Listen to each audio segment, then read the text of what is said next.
Muy bien, la semana pasada nosotros estuvimos vimos diversos temas. Hicimos un repaso por los principios de Solid a nivel teórico, obviamente. Eh, También estuvimos trabajando con teorías sobre las Clean Architectures. Vimos unas cuantas de ellas de referencia, pero nos Eh, enfocamos mm, Nos enfocamos más en el Onion. en Onion, que es la que vamos a estar utilizando durante el resto del cuatrimestre. Esa sí le explicamos no solo teóricamente, sino que también prácticamente la implementamos, Más gráficamente, sí. en el proyecto que estamos trabajando. Que estoy trabajando de ejemplo durante todas las clases. Y, y se dejó algunos videos en la plataforma que trabajaban otros temas ya adicionales, que son parte de la semana pasada, como era el tema de los repositorios, patterns, utilizando los generics, que en verdad facilitan bastante el trabajo a nivel de mantenimiento, porque agiliza mucho el trabajo, mucho más corto su mantenimiento. Y también algunos temas que iban relacionados con filtros y common properties, que tienen que ver con la capa de dominio y persistencia, que eran las capas principales que trabajamos la semana pasada. La capa de dominio y la capa de persistencia fueron las que más nos enfocamos. Entonces, esta semana, el contenido de esta semana es manejos de archivos, el file handlers y sessions, o sea, sesiones. La sesión es un concepto de programación web, no de programación web, es un concepto de la web como tal, pero que se necesita para tener todo el tema de poder iniciar, bueno, ahí que viene el nombre de iniciar sesión, para la redundancia, en un sistema, o sea, puede hacer un login, poder hacer un registro. El registro no necesita sesiones, pero ¿para qué vamos a tener un registro si no hay login? Y también para manejar temas de seguridad, también utilizamos sesiones para validar si tú puedes entrar o no entrar a una sesión, dependiendo de si hiciste login o no hiciste login. Para todo eso necesitamos utilizar sesiones. Entonces hay un video en la plataforma, igual lo voy a poner en Teams. Eso le voy a Es poner este. login. Este video dura 2 horas y pico.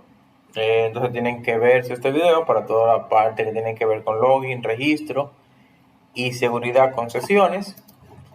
Y luego la segunda parte de esta semana tiene que ver con manejo de archivos, específicamente subidas de imágenes. O sea, hacer un sistema desde el cual yo pueda seleccionar un archivo de mi equipo y subirlo a mi máquina. Eso es upload image, ¿verdad? Y entonces ese video se hace de esa lógica. Creo que se refactoriza otras cosas, por eso que dura tanto. Dura 1 hora más o menos. Entonces, tenemos esta semana como 3 horas de video. 2 horas de las sesiones y login y eso, y 1 hora de manejos de archivos. Esos dos videos están en el virtual y también, como dije, lo voy a poner en Teams. Luego, como toda la semana, los ejemplos que se construyen en esos videos están en las tres versiones de Net 5, Net 6 y Net 7.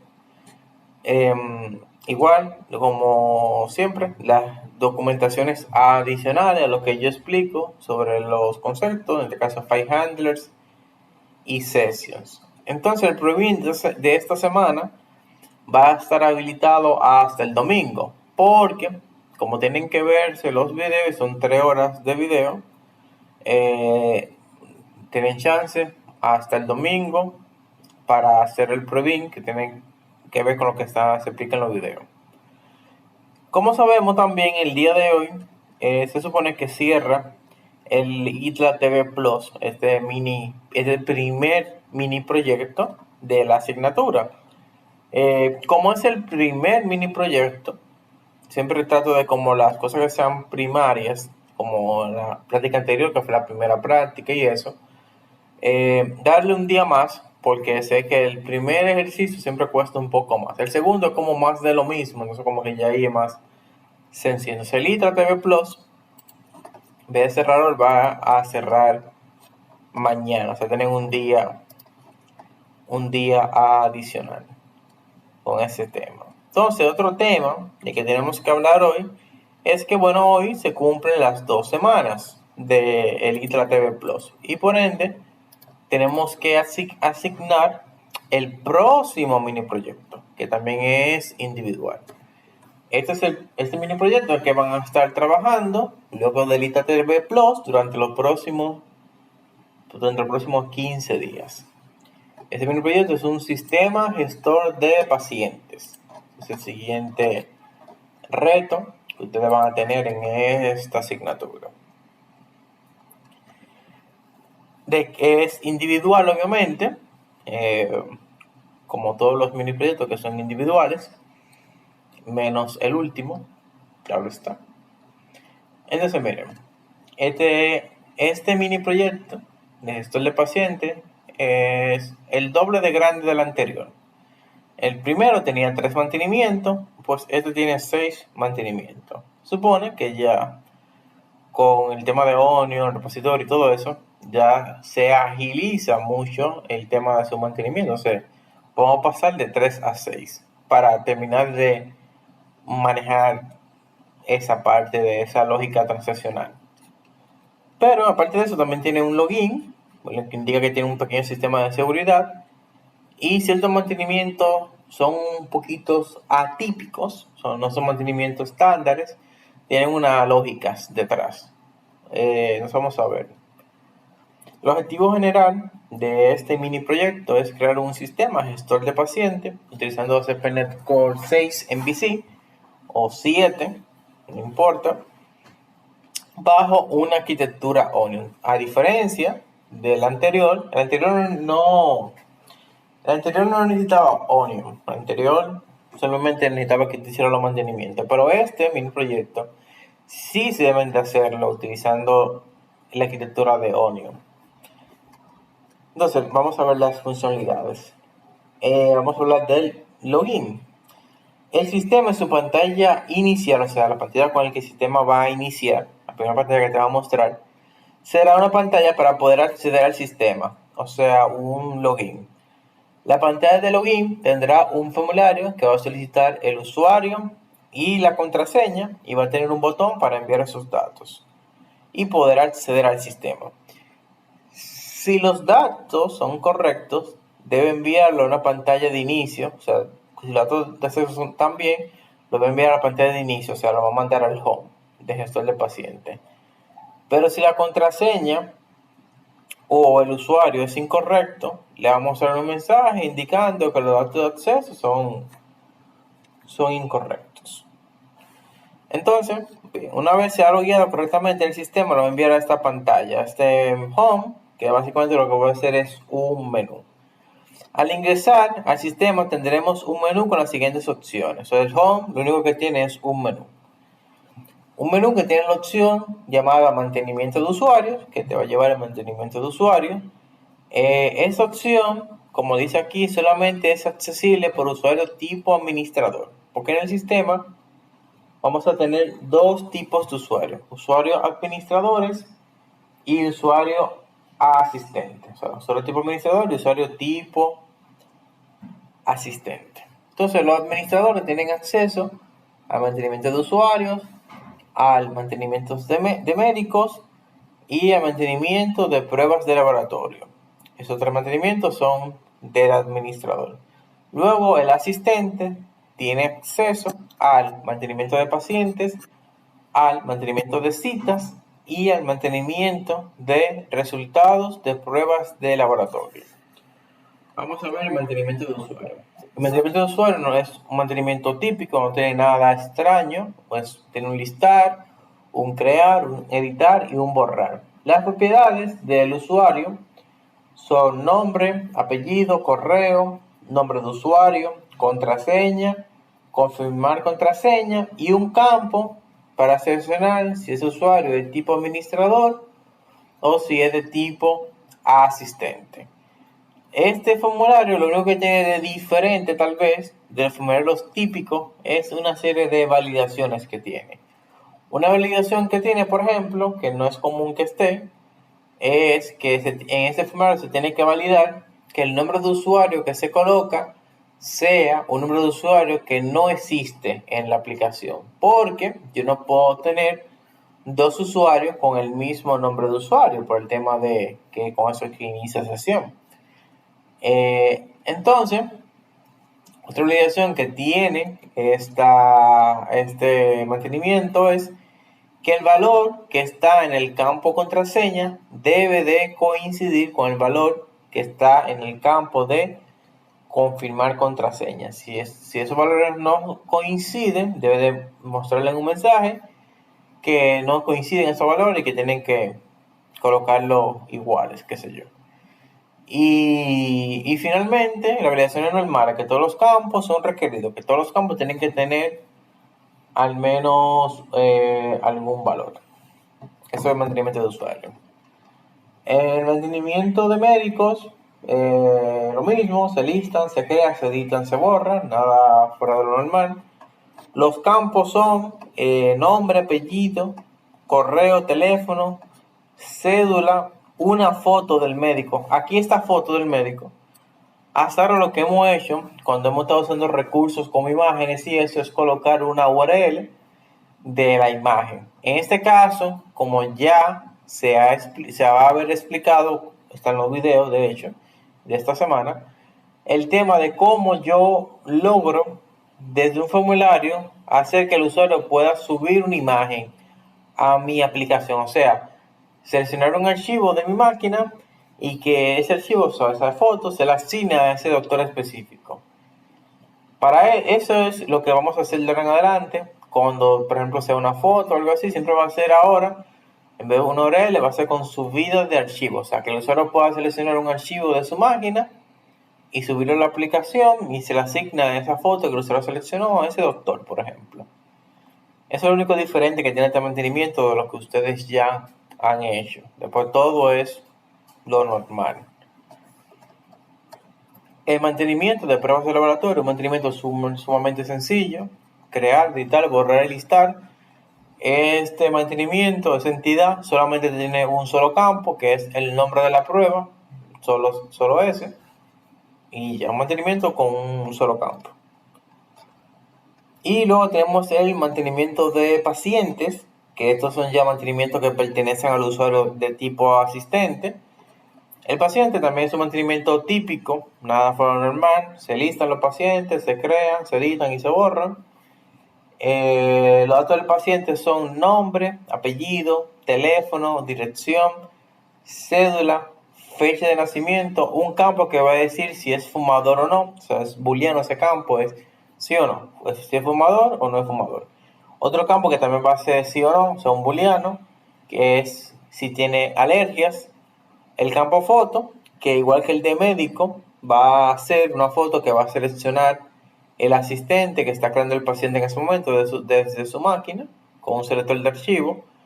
Y finalmente un botón para crear el paciente. La validación es la estándar, no hay nada extraño en ese mantenimiento. Ahora sí, el mantenimiento de resultados de laboratorio sí ya es un mantenimiento diferente al mantenimiento típico. Este sí se sale del esquema. Déjenme explicarle la lógica primero, la lógica del sistema, más allá de lo que tienen que hacer o no tienen que hacer.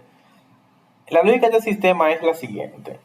Cuando un paciente va a una cita médica, el doctor le asigna o le indica, mejor dicho, las pruebas que él quiere que ese paciente se haga. Por ejemplo, el doctor le dice, mira, tiene que hacer una prueba de COVID y una prueba de sangre.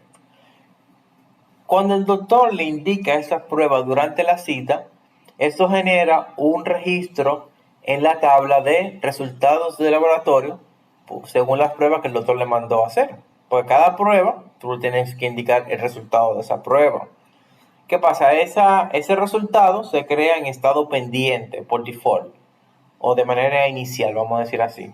Porque en ese momento cuando se crea ese resultado no tiene ninguna información, todavía el paciente no se ha hecho la analítica.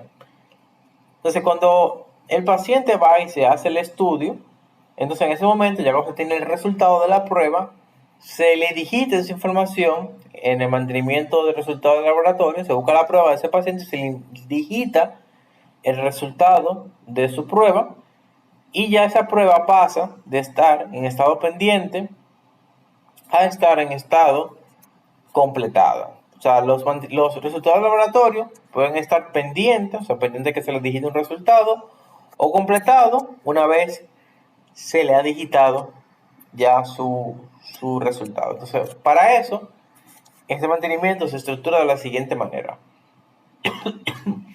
Al ingresar en esta pantalla, podemos visualizar un listado con todos los resultados de laboratorios pendientes solamente. Los que están completados no se visualizan, solamente se visualizan los que están pendientes, que hay creados en el sistema.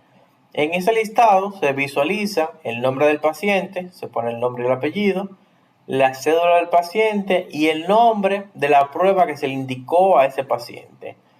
En ese listado se puede filtrar por la cédula del paciente. Esto quiere decir que debe de existir un formulario arriba del listado con un campo donde se coloque la cédula del usuario, o sea, del paciente, y un botón de buscar. Al hacer clic sobre el botón de búsqueda, solo me muestra el listado de pruebas pendientes, de ese paciente.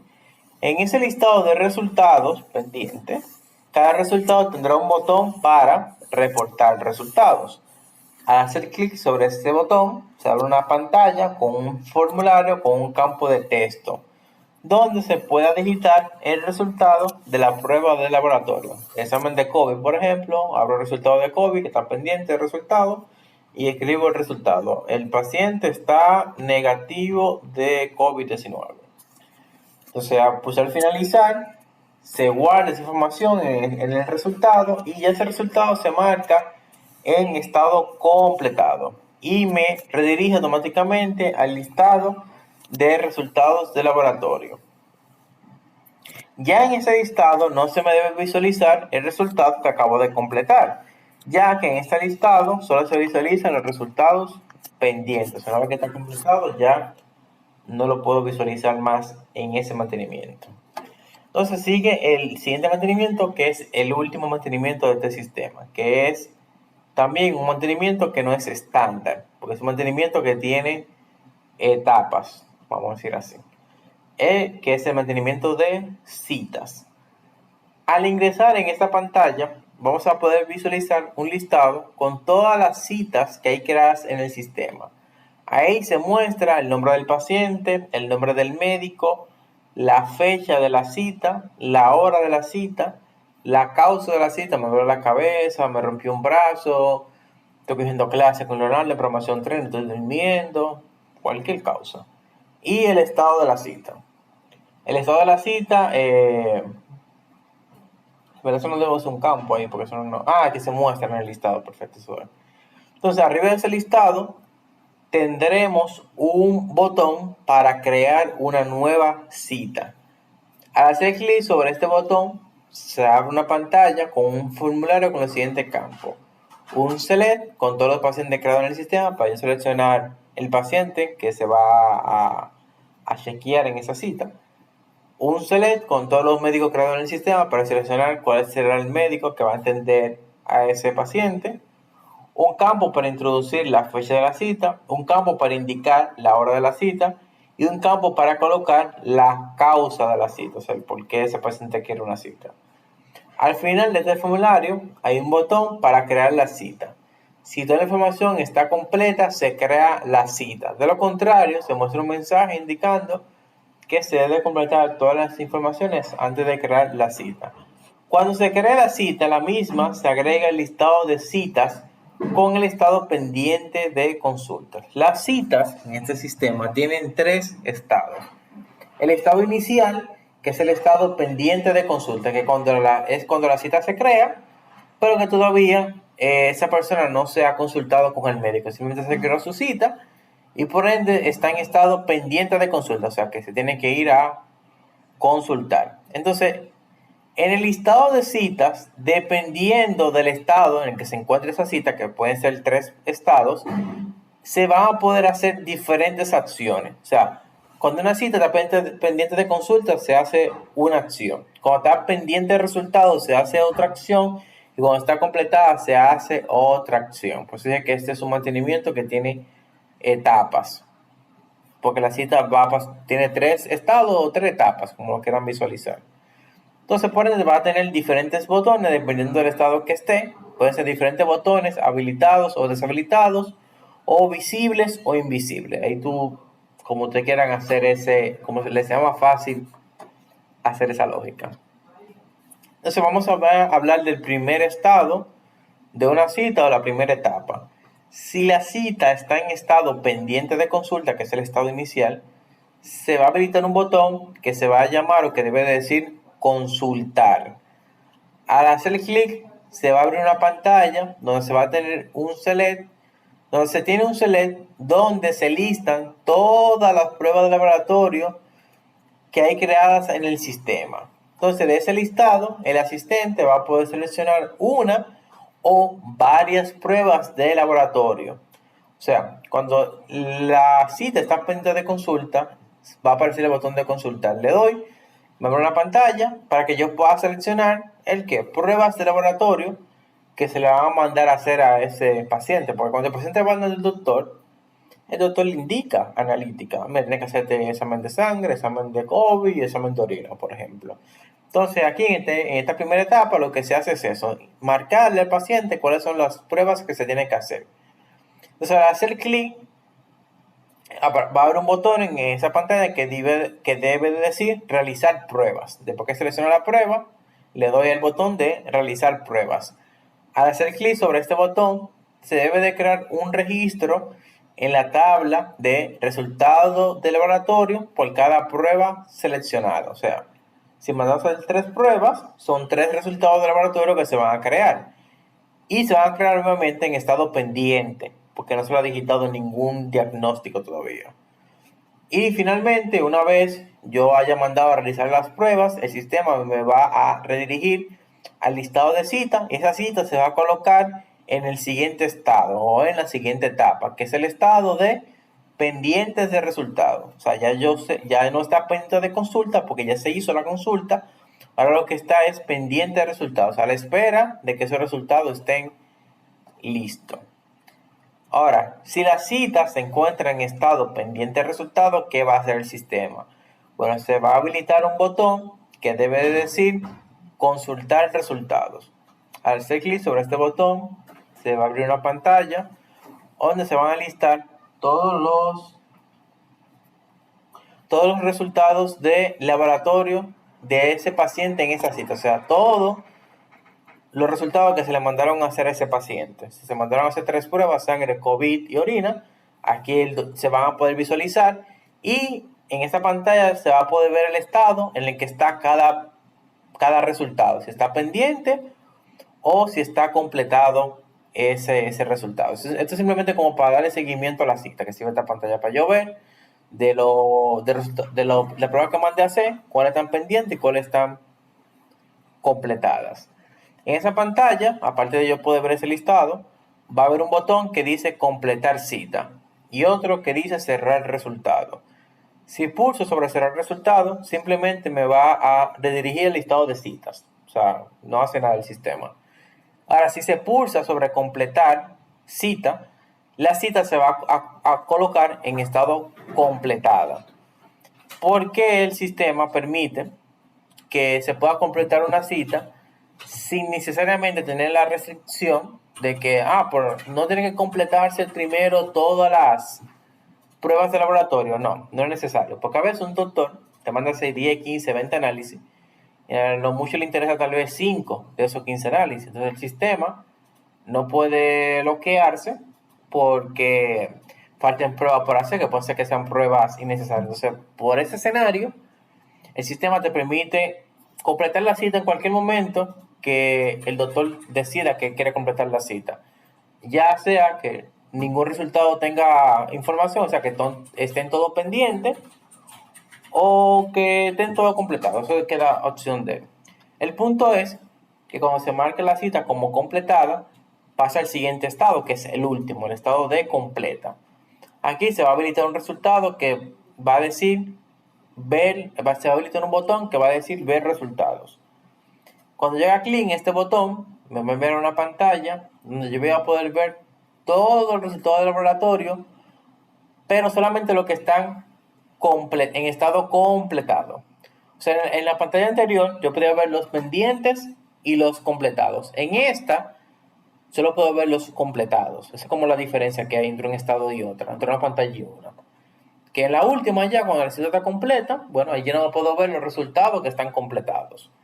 Entonces ahí yo puedo ver todo el resultado completo, puedo ver el valor que se le digitó a ese resultado. O sea, ahí otro lo puede ver si el paciente está positivo de COVID, si está negativo, cómo fue el examen de sangre, si tiene azúcar alta, qué sé yo. Ahí va a poder ver esa información. Y nada, y tiene un botón que para cerrar esa ventana y te envía el listado de citas. O sea, la cita, una vez que se completa, solo permite ver resultados completados y entonces en pantalla consultar la información de cada prueba que se indicó. También cada cita del listado podemos eliminarla.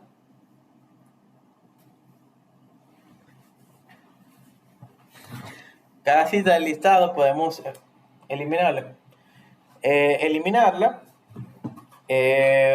Para eso hay un botón, cada cita, que yo lo doy en clic y la cita se elimina. That's it. Las citas no se pueden editar. Solamente se pueden crear, listar y borrar. Entonces no necesitan edición. Y bueno, y manejan esos tres estados.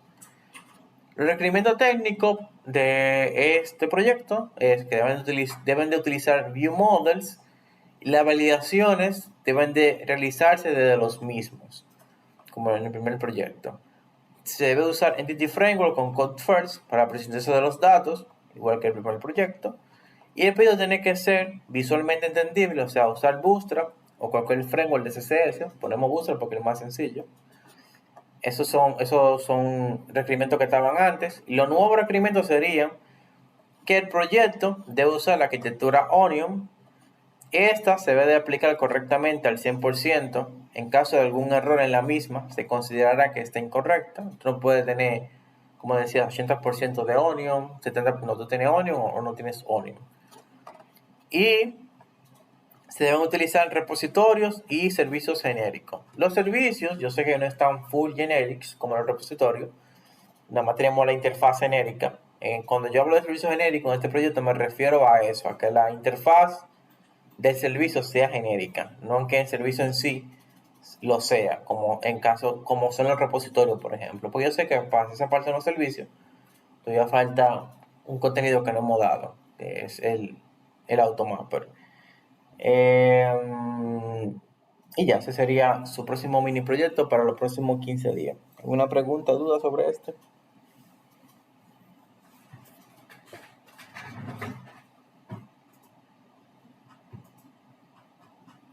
Ahora mismo no tengo ninguna pregunta con respecto a ello. Ok, perfecto. Denme un minuto, vengo ahora.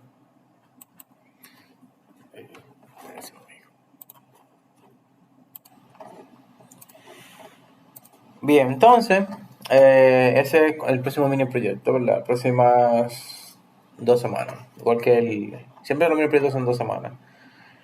Entonces, esta semana, aparte de, bueno, el contenido ya en video, que lo voy a poner en Teams, está el problema de la semana, está el mini proyecto. Hay otro tema de que vamos a hablar que es el primer parcial. El primer parcial en esta materia es práctico. Yo le dije el primer día que la idea de esta materia, por lo menos como yo la doy, es que cuando usted termine esta materia, pues tenga la posibilidad, de conseguir un trabajo, que supongo que lo que usted quiere al final del día. Entonces, en un trabajo, cuando te van a una entrevista de trabajo, normalmente lo que lo ponen a hacer una pruebita, un 2, 3 mantenimientos. Es como el primer mini proyecto que ustedes hicieron aquí. O lo ponen a resolver un algoritmo y le dan 1 hora, media hora para hacerlo, depende de la complejidad del algoritmo. Entonces, como la idea de esta materia es eso, el primer parcial, como ya ustedes están practicando mantenimiento y todo eso con los mini proyectos, para que practiquen el tema de los algoritmos, el primer parcial será un algoritmo. Ese algoritmo te van a tener hasta el lunes, próximo lunes, 4 días a partir de hoy, para hacerlo. En un ritmo sencillo, en verdad, en parte. Entiendo que se puede hacer fin de semana. Recomendar que comiencen a trabajar lo más pronto posible para que no tengan problemas. Entonces, vamos a ver de qué trata el algoritmo, que sería su primer parcial. Vale 10 puntos como los parciales. El primer parcial será práctico y es este algoritmo, que es para el próximo lunes, ¿verdad? Ok. Igual todo te lo voy a poner en Teams por si acaso. Dice los requerimientos del algoritmo lo siguiente. El ITLA Bank, supongamos que se llama así, tiene una política simple para advertir a los clientes sobre posibles actividades fraudulentas en su cuenta. ¿Cuál es ese mecanismo que ellos tienen? Lo siguiente: si la cantidad gastada por un cliente en un día determinado es mayor o igual a 2 veces las medianas de sus gastos durante un número de días anteriores, que también se determina en el algoritmo, el banco le envía una notificación sobre posible fraude. El banco no envía notificaciones a los clientes hasta que no tiene al menos ese número de días de datos de transacciones anteriores. O sea, si el banco determina que ellos van a tomar como referencia 5 días, hasta que no haya 5 días de gastos, el banco no puede generarte ninguna notificación de fraude. Ya luego, en el sexto día, por ejemplo, si son 5 días, ya en el sexto día sí comienza a calcular la mediana de los gastos en esos días para compararlo contra el gasto particular de ese momento. Ejemplo, vamos a ver este ejemplo. Si yo en 5 días yo gasté, el primer día gasté 10, el segundo día gasté 20, el tercero 30, el cuarto 40 y el quinto 50. El banco establece que los días que ellos van a tomar de referencia para calcular los gastos medios son 3 días. En los primeros 3 días no se va a generar ninguna notificación porque no hay data. Solo simplemente se van a recompilar los datos de gastos de esos días. En el día 4, que ya sí hay datos porque ya hay 3 días anteriores, los gastos anteriores serían 10, 20 y 30. Estamos en el día aquí, en el 40. La mediana, ¿cómo se calcula la mediana? Tú tienes un conjunto de datos, un conjunto de números. La mediana es el valor central de ese conjunto de datos. Obviamente, antes de tú calcular la mediana, tú tienes que organizar ese listado de menor a mayor. Aquí está organizado por conveniencia, pero la idea es que para tú calcular la mediana de un conjunto de datos, de números en este caso, tú lo primero que haces es que lo organizas de menor a mayor. Y luego tú busca el valor del medio. En este caso, el valor del medio, 10, 20, 30, es 20. Es más fácil si la cantidad de datos es impar, porque si es impar, tú solamente coges el del medio y ya. Si es par, se tiene que hacer un cálculo adicional. Entonces, ¿qué pasa? En fin, se coge la mediana de esos 3 días, que es 20. ¿Cuánto gastó esa persona en el día que se está calculando? Gastó 40. La mediana es 20. 2 por 20, o sea, 2 veces la mediana es 40. Ese día se tiene que generar una notificación. ¿Por qué? Porque 40 es mayor o igual a 40. Eso es lo que dice la lógica, la política del banco. Si el gasto medio multiplicado por 2 es mayor o igual al gasto de un día, entonces es una posible alerta de fraude. Entonces ese día se va a generar una notificación de fraude. Entonces pasamos al día siguiente, que sería este día, cuando él gastó 50. Cada uno de estos es un día. O sea, cuando él gastó 50, se toman 3 días para atrás, que fue lo que el banco determinó. Se cogerían 20, 30 y 40. El 30 es la mediana en este caso, porque es el valor del medio y es impar la cantidad de datos. Entonces, cuando tú multipliques 30 por 2, 2 veces la mediana, te da 60. 50 es mayor o igual a 60. No. Por lo tanto, ese día no se va a generar ninguna notificación. Entonces, durante todo este periodo, de esos 5 días de gasto, solo se envió una sola notificación que fue en el día 4, que fue el único día que se cumplió la política del banco. Vamos a ver otro ejemplo. Supongamos que te dan una cantidad de gastos que son 9 días. Te dan 9 días de gasto. Y el banco te dice que se van a tomar como referencia 5 días para atrás. Entonces, en el primer ejemplo eran 3 días. En este ejemplo son 5 días. O sea que la cantidad de días pueden variar. Eso lo determina la política del banco en un momento dado. Entonces, en este ejemplo, solo se van a generar 2 notificaciones. O sea, dentro de esos 9 días, tomando como referencia siempre 5 días para atrás, solo se van a generar 2 notificaciones. Y aquí yo te explico por qué. Te voy enterando día por día para que lo entiendan. Dice, tú tienes que determinar el número total de notificaciones que recibe el cliente durante un periodo de 9 días, ¿verdad? Que esa es la cantidad de datos que hay. Durante los primeros 5 días, el cliente no va a recibir ninguna notificación porque el banco no tiene suficientes datos de transacciones. Entonces ya en el 6.º día, ya sí se puede porque ya hay 5 días para atrás. El banco tiene 5 días de datos de transacciones anteriores, que serían 2, 3, 4, 2, 3. Estamos en este día, que es el día 6, que tiene valor 6 de casualidad. Entonces tú tomas 2, 3, 4, 2, 3. Y la mediana de transacciones de esos días es $3. ¿Por qué 3? Si el 4 es que está en el medio. Recuérdense que para calcular la mediana, antes de buscar el valor central, tengo que organizarlo de menor a mayor. Entonces sería 2, 2, 3, 3, 4. Como ven, el 3, cuando lo organice de menor a mayor, quedaría como la mediana. Vuelvo y repito, como es impar, ese dato es muy fácil de calcular porque tú coges el centro. Ahorita voy a explicar qué sucede si la cantidad de días fuera un número par. Cómo calculo la mediana cuando tengo una cantidad de pares de datos. Un poquito diferente. Cuando impares, simplemente coges el del medio. Entonces tú dices, ese día la mediana es 3. ¿Y cuánto esta gente gastó? Ese día gastó 6.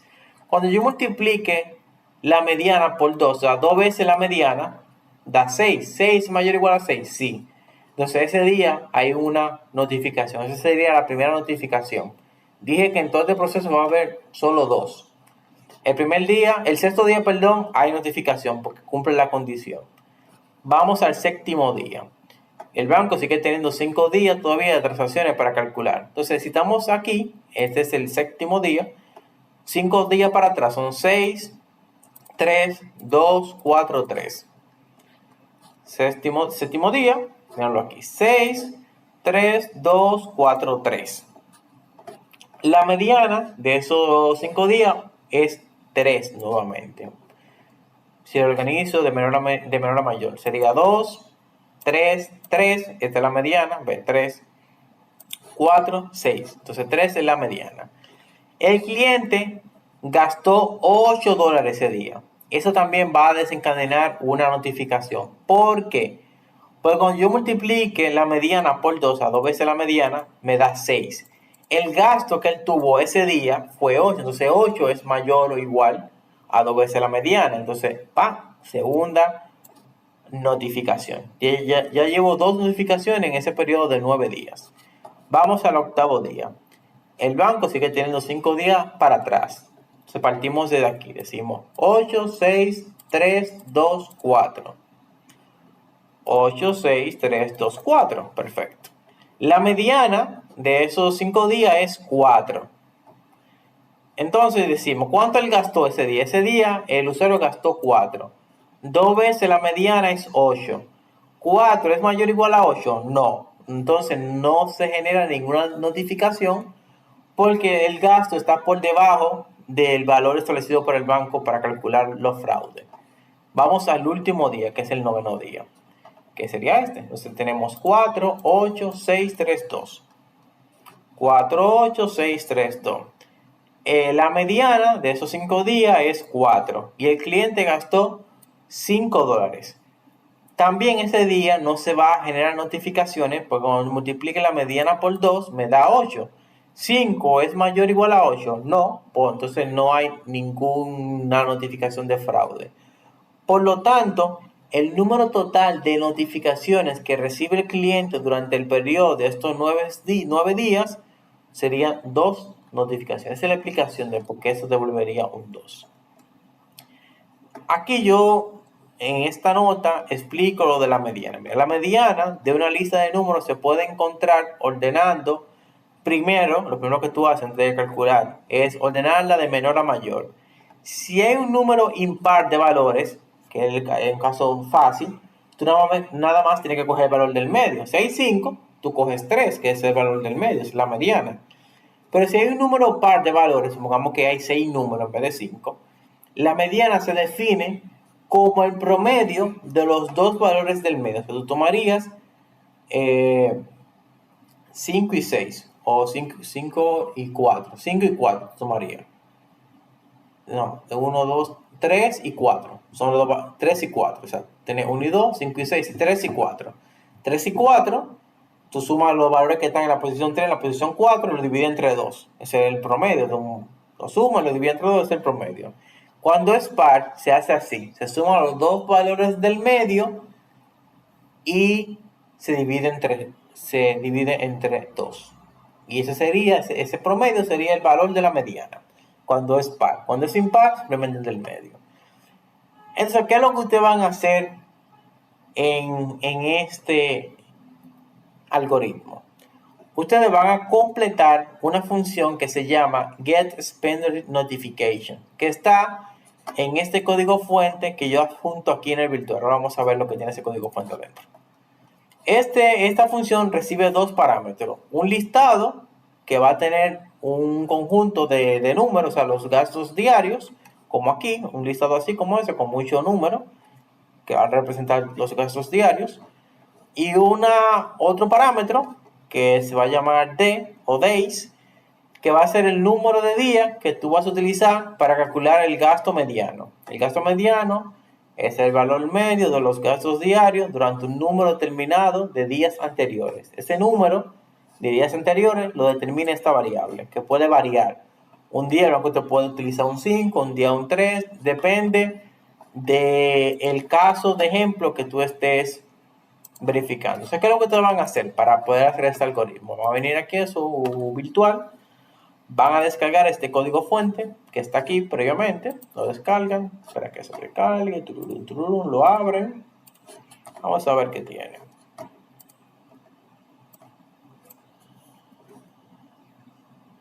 Voy a borrar algo que tengo aquí, vamos a decomprimirlo, vamos a ver qué tiene ese proyecto.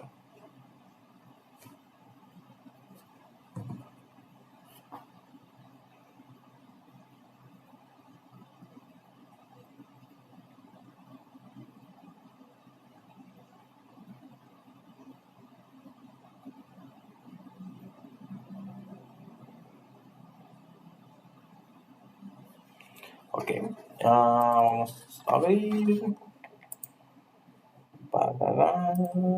Ok.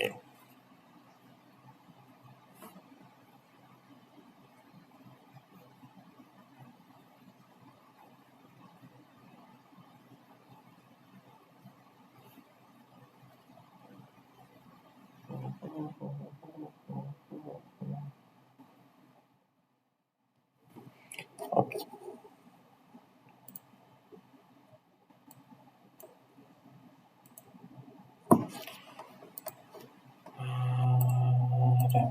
Perfecto. Entonces, miren, este código que está aquí, espera que termine de cargar, todavía no he terminado.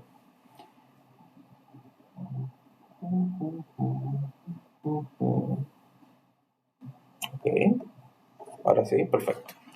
Este código que está aquí, a donde ustedes van a trabajar es dentro de esta clase que se llama Activity Notification. Aquí está el método que yo le dije, y ustedes aquí van a hacer su algoritmo. Un algoritmo que lo que va a determinar es, yo dándote un conjunto de gastos y un número determinado de días, cuántas notificaciones va a recibir ese usuario en ese conjunto de días y en ese conjunto de datos.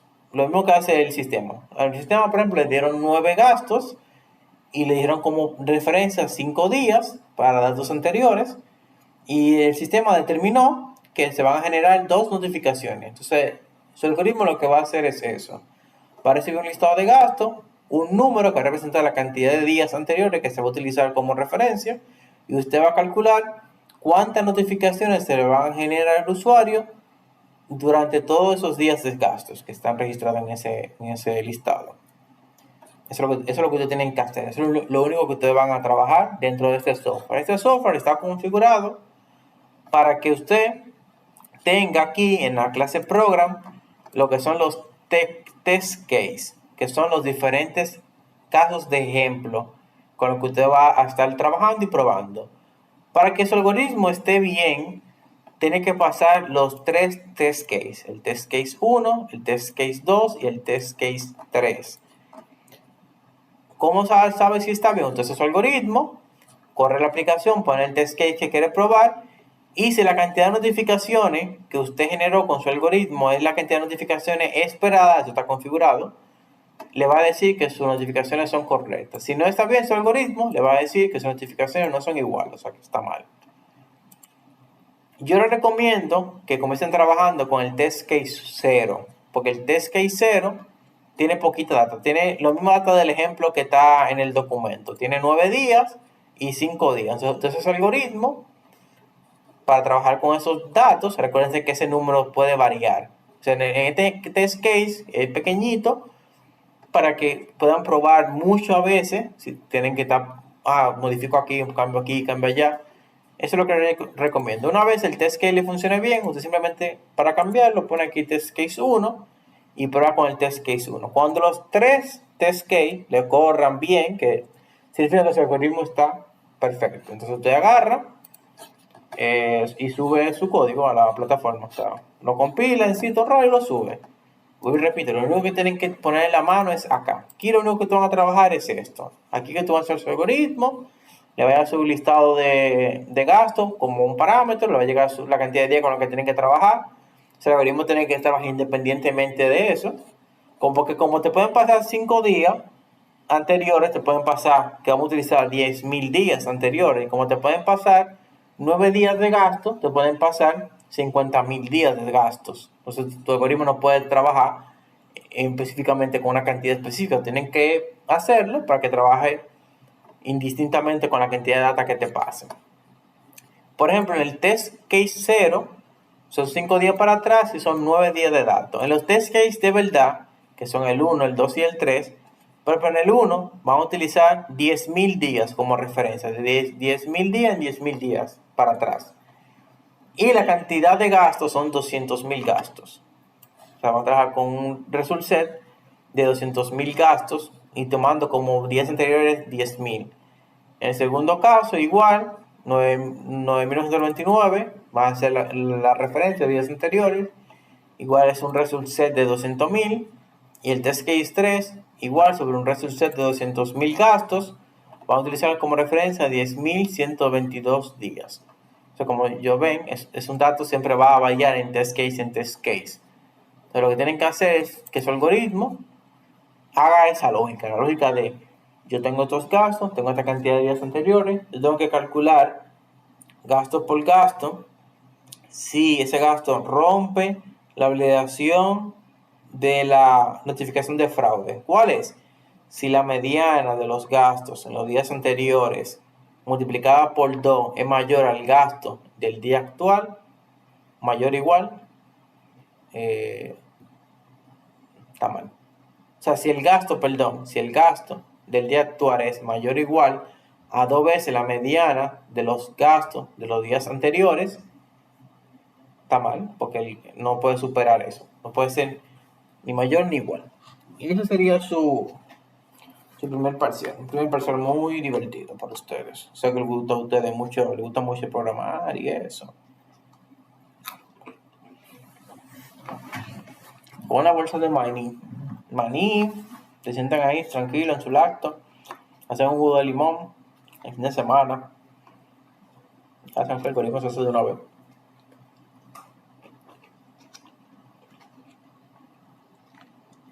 A mí me tomó... Aquí te llama de una vez. Yo lo hice en 1 hora. O sea, si yo lo hice en 1 hora, yo estoy dando 4 días a ustedes. Yo creo que es justo.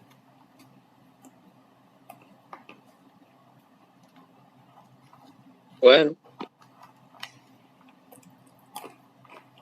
30 líneas, justamente. 30 líneas y yo resolví ese problema. Pero soy yo. Yo no puedo decir, no, si lo hice en un día, en 1 hora, yo lo puedo hacer en un día. No, yo lo puedo dar 4 días.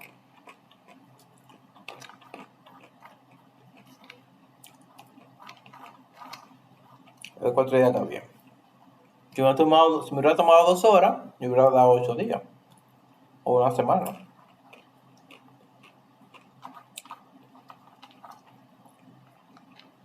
¿Una pregunta, duda sobre el algoritmo? ¿Qué le parece? Interesante, ¿verdad? Diferente. una cosita. Uh-huh.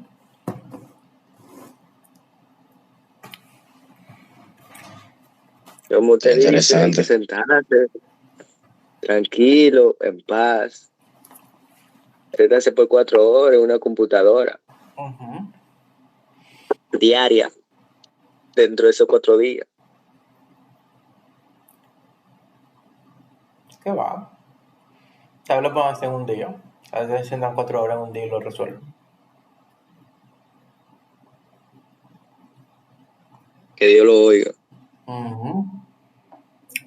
Ahora lo ven mucho, pero es sencillo. Tú comienzas, como todo algoritmo, tú lo que tienes que tratar de identificar cuáles son los pasos que hay que hacer.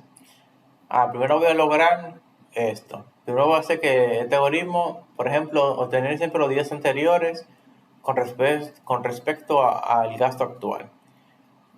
Ok, tengo ese, ya consigo ese listado. Ok, ahora lo que voy a hacer es que pues yo tengo el listado de días anteriores, lo que tengo que hacer es calcular la mediana. Con mi lógica de calcular la mediana. Ya, después de tener la mediana, ya te resuelto el ejercicio. Pues ya con la mediana, es multiplicarla por 2 y compararla con el gasto actual que tú estás revisando y ver si cumple la condición o no. Si no cumple la condición, o sea, si rebasa, pues genera una notificación, y si no rebasa, o sea, si cumple la condición de que hay un fraude, se suma una notificación, y si no, no se suma nada. Ya te resuelve el algoritmo. 3 pasos. Tener el listado de días anteriores, calcular la mediana y hacer validación que plantea el banco para detectar el fraude.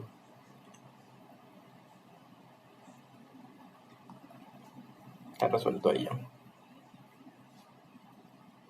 Es muy fácil decirlo, profesor, pero no, es verdad, es muy fácil decirlo.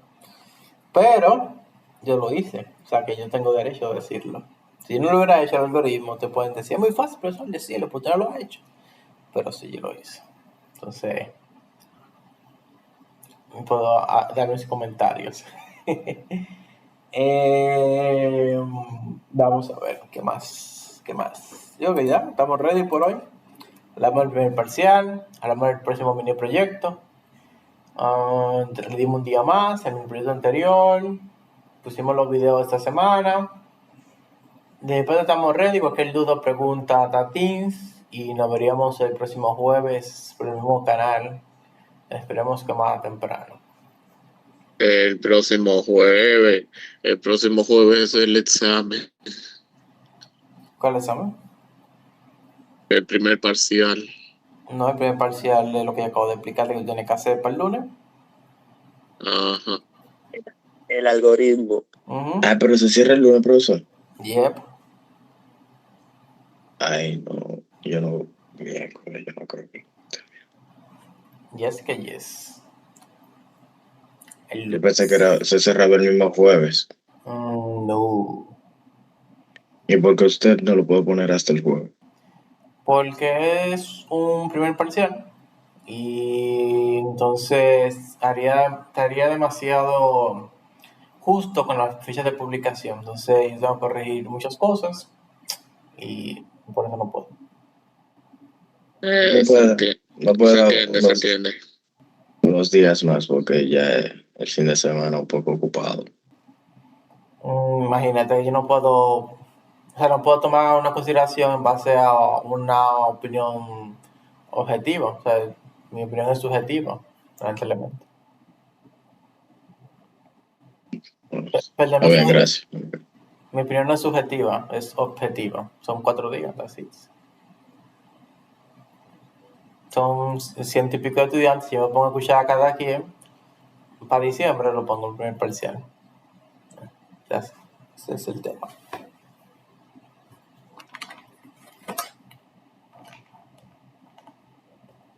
Entonces hacerlo mañana o ahora mismo en la noche. Voy y repito, lo puedo hacer rápido si tú le das cabeza.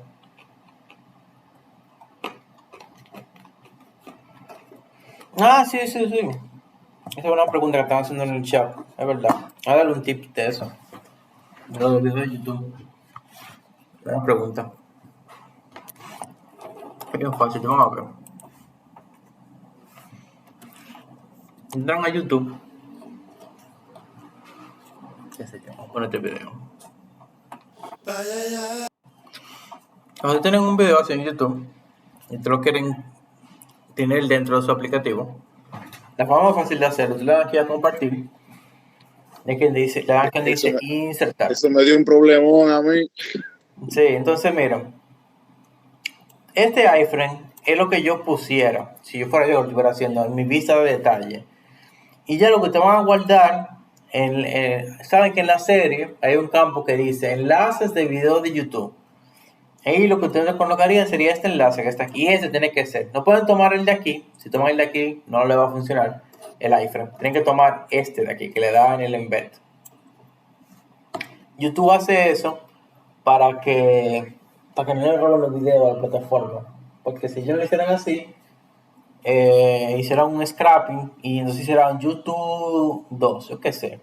O sea, entonces ellos no quieren esa competencia desleal. Entonces ellos lo que hicieron fue un sistema de seguridad para que solamente con esta URL, de esta forma que tú puedes incluir un video dentro de una página. Entonces eso es, tú tienes un iframe así, lo único que tú tienes que cambiar es, dependiendo de la serie, por ejemplo, en el caso de ustedes, sería ese enlace de aquí, con ese enlace de acá. Usar este, no el de acá. Y ya con eso estaría resuelto. Ahí tú lo hiciste, Germán. Sí, así mismo, ¿Y te funcionó? claro. Ok. Alguien me dijo otra forma, pero no sé. Yo creo que tiene una forma más fácil de hacer. Como al final esta URL se digita, simplemente es digitar esa URL ahí, eso. Y tiene ese iframe así mismo, se lo pueden llevar ese iframe. Tiene un buen wifi, un buen high. Si quieren ponerlo más grande, nada más tienen que cambiar el wifi, el high y adaptarlo a la pantalla, como lo quieran que se vea más o menos. Y ya. Entonces, con eso reciben ese temito de insertar el video de YouTube. O sea, buena pregunta. Que ese proyecto está hasta mañana, o sea, tener un día más para eso.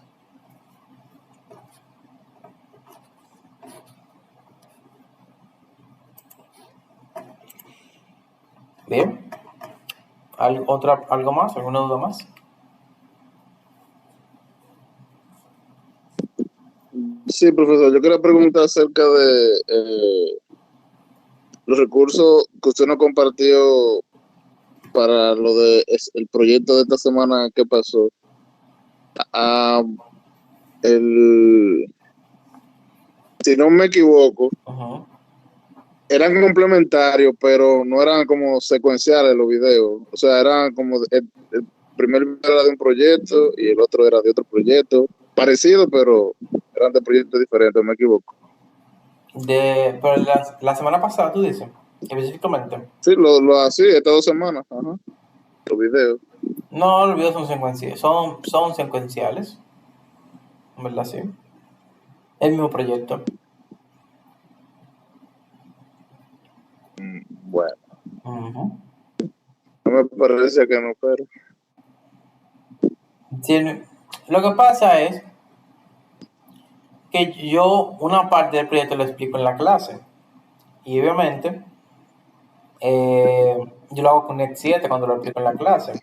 Pero los videos utilizan Net 5. La diferencia está en la versión del paquete, que en los videos yo utilizo paquetes de 5, y en la canción yo utilizo paquetes de 7. Pero en sí estoy construyendo el mismo proyecto y no hay diferencia entre Net 5 y Net 6. La única diferencia sí es una clase que se llama Startup, que en Net 6 y en Net 7 no está todo en el program.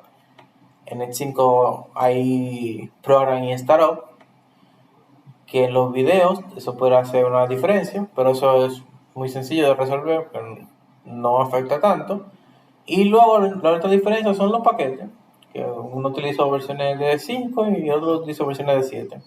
Pero en sí es la misma lógica, los mismos requerimientos. Ok, porque fue que vi creo que fue en el segundo video, en el tercero, que sale Vamos a entrar a Teams a ver. lo de las interfaces, pero que yo nunca lo vi cuando usted la creó. Por lo menos, ¿cuál fue? La de productos, en el ejemplo de productos, Okay. que en el video ya estaba creada. Y yo dije, oh, pero ¿de dónde salió eso? Pero nada, no le dio mente y resolvió lo que se pudo.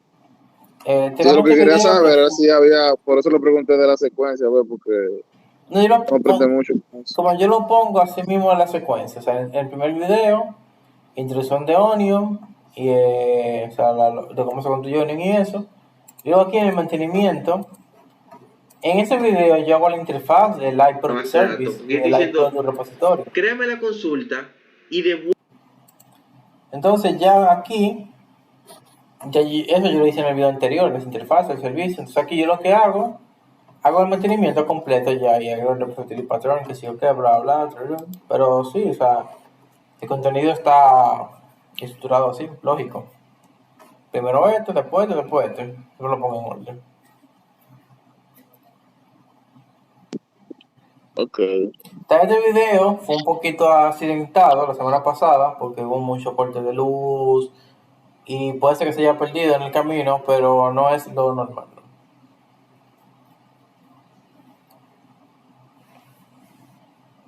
No es lo normal, ¿no?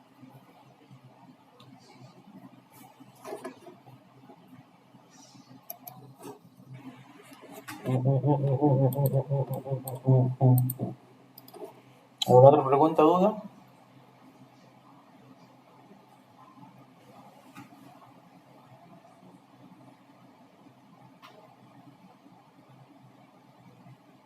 Bien, entonces nada, en Teams yo voy a poner los enlaces de los videos de esta semana, también los recordatorios de todas las actividades que tienen pendientes, dígase el primer parcial, el primer mini proyecto, el segundo mini proyecto y el ProBin.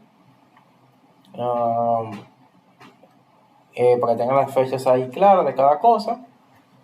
Y nada, buena suerte con que tienen para este fin de semana y nos vemos el próximo jueves. Cualquier duda o pregunta, estamos ahí en Teams, siempre. No siempre, pero no, yo respondo todos los días. Ok, hablamos, profe. Aquí Pase bueno. está bien.